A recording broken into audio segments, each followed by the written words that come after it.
Agricultural income section 2(1)(a) and section 10 subsection 1। You are strong, आपसे याद हो सकता है, याद कीजिए। सेक्शन 10 सबसेक्शन 1 एग्रीकल्चरल इनकम को एग्जाम कर रहा है। कौन सा एग्रीकल्चर इनकम को एग्जाम कर रहा है? जो सेक्शन 2 सबसेक्शन 1(a) में डिफाइंड है। तो agriculture income as defined under section 2 subsection 1(a) is fully exempt from tax but with a rider क्यों डाला गया है? ताकि क्योंकि partial integration of agriculture income with non agriculture income होता है। Since agriculture income is exempt from tax, it does not form part of total income. Also, Constitution of India gives exclusive power to the state legislature to make laws with respect to taxes on agricultural income. Entry number 46 of state list. Meaning of agricultural income. Agriculture income को define किया गया है 3 part में, A, B and C। ये कहता है अगर आप एग्रीकल्चर लैंड किराए पे देंगे which is situated in India for agricultural purpose, तो वो एग्रीकल्चर इनकम कहलाएगा। पढ़ रहा हूं, rent from agriculture land situated in India used for agricultural purpose. मैंने आपको एग्रीकल्चर लैंड किराए पे दिया, आप उसमें रहने लग गए या उसको मैरिज पर्पस के लिए किराए पे देने लगे, तो जो मुझे रेंट मिलेगा वो नॉन एग्रीकल्चर इनकम कहलाएगा। लेकिन मैंने जो एग्रीकल्चर लैंड किराए पे दिया उसमें आप एग्रीकल्चरल एक्टिविटी कर रहे हैं, तो आपके लिए तो एग्रीकल्चर इनकम है ही, मेरे लिए भी मेरा रेंट एग्रीकल्चर इनकम हो जाएगा।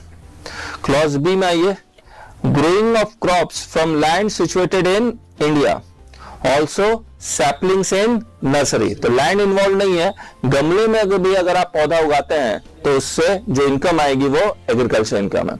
2 पार्ट में है, बेसिक ऑपरेशन और सब्सिक्वेंट ऑपरेशन।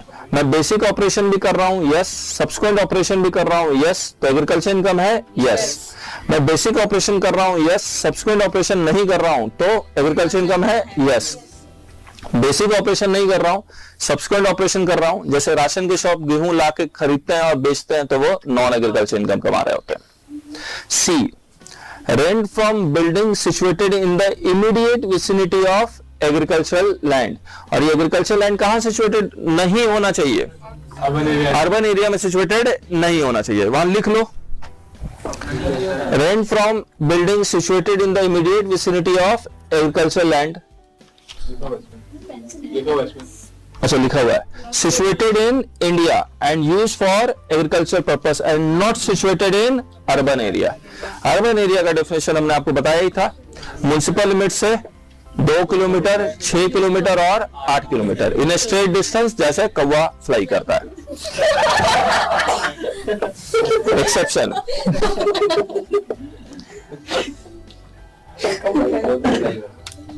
अगर आपने वो बिल्डिंग किराए पे दिया हुआ है other than for agriculture purpose तो नॉन एग्रीकल्चर इनकम। अगर अर्बन एरिया का एग्रीकल्चर बिल्डिंग किराए पे दिया हुआ है तो भी non agriculture income.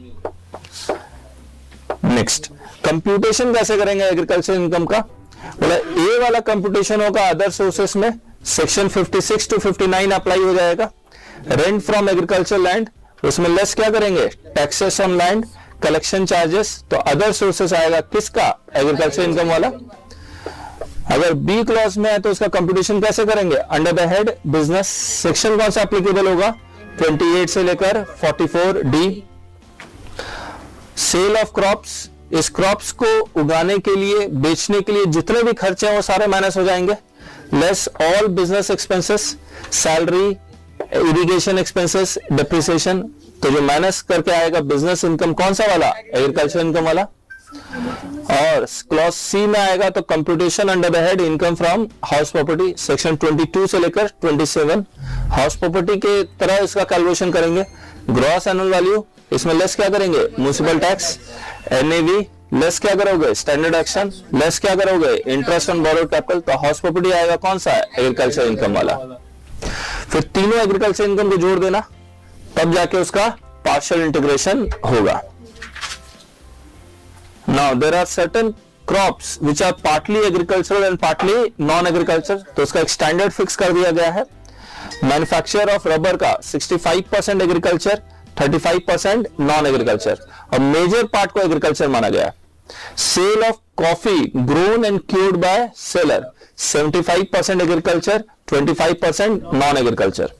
Cell of coffee grown, cured, roasted and grounded, यानी कि फर्दर मैन्युफैक्चरिंग प्रोसेस कर रहे हैं by seller in India with or without mixing chicory or other flavoring ingredients. 60% agriculture, 40% non-agriculture.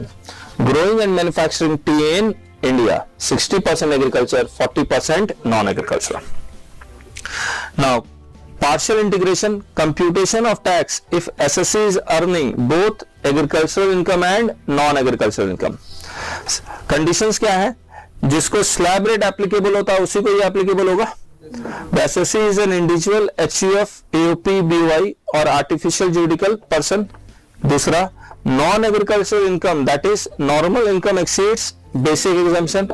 तीसरा, agricultural income exceeds 5,000. तो कैसे करेंगे compute tax? Tax on non-agricultural income plus agricultural income at slab rate. इसमें less करेंगे tax on agricultural income plus basic exemption at slab rate. अगर basic exemption कितना add करोगे? 2 lakh. Resident senior citizen में 2,50,000, resident super senior citizen में 5 lakh. Tax आ जाएगा A - B.